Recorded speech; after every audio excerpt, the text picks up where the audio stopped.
Russian forces pushed further west into Ukraine today as the humanitarian crisis in the country deepens and the death toll mounts. Against this backdrop, President Biden spoke with Chinese leader Xi Jinping for nearly 2 hours Friday morning in an effort to assess where his government stands.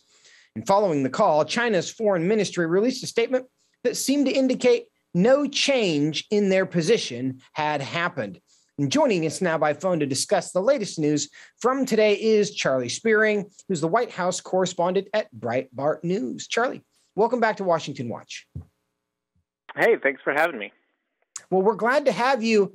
You've been tracking the developments there. Just in broad strokes, what's the latest in Ukraine? Well, certainly the latest in Ukraine, the president's just trying to isolate Russia as much as possible because he wants to stop them from their ongoing offensive war in Ukraine. And part of that was the reason why he called the president of China today to sort of find a way to see if he can further pressure Putin through economic means. But it does not look like he had much success today.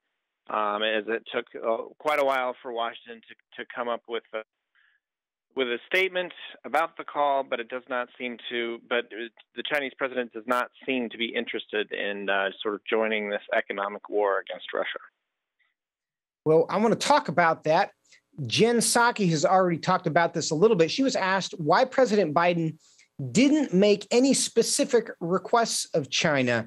Here's what she had to say in response. China has to make a decision for themselves about where they want to stand and how they want the history books to look at them and view their actions. And that is a decision for President Xi and the Chinese to make. Charlie, what do you make of the Biden administration's position there that they are going to allow China's concern for how the history books are going to evaluate them and determine what China does? Yeah, it's the White House's attempt to sort of try to appeal to their sense of vanity as to how, history books are going to record this. I don't think China's necessarily worried about the history books that are going to be written. They want to write the history books. And we know that China, if China writes the history books, then they're not going to be concerned about who and who is not supporting Putin. In China's view, it's Biden that caused, or that Biden that failed to stop this war from escalating, and so that's why you had the Chinese president saying in the call, you have to help get this taken care of. You have to dial this back. You have to take care of this conflict in Ukraine, and basically saying that all we want is peace. We're not going to take any stances not going to take any public stances pro or against Putin. Now, you certainly saw a little bit of the White House messaging after this call saying, you know what, the president sent a strong message, a strong warning. They didn't actually use the term warning because that might be too strong. But they sent a message saying that there will be consequences if the Chinese decide to help Russia, either militarily or economically, as this ongoing pressure campaign continues. Do we have a sense of what those consequences might be? Yeah, no, the reporters today tried to get anything out of Psaki, but anything outside of the initial statement, she said she would not expand any details. So a very delicate moment in U.S.-China relations, and certainly the White House was not playing with any questions to try to get any details about what was going on, when we have no idea how strong Biden's warning was. But we can safely assess that, he at least sent a message to China that he would rather them side with the United States instead of Russia in this situation. And so it'll be interesting to see how seriously the Chinese president takes this.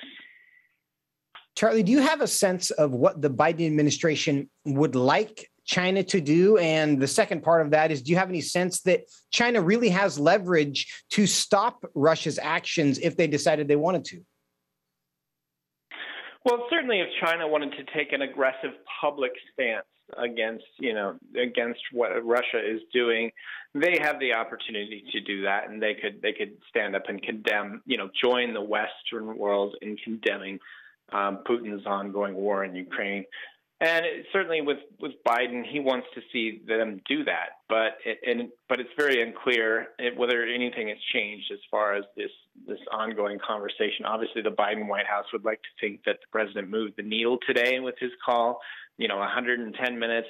He always likes to brag about how close he is with the Chinese president, but we just haven't seen any fruit from that relationship about how China's actually going to help America because of this relationship. And I expect that to continue. China has no interest in assisting the United States in this issue, and all they want to do is continue maintaining the idea that they are in charge of Taiwan, and they're the ones that and that nothing happens on that aspect, because that's what angers them more than anything, is when you start talking about Taiwan and its independence from China.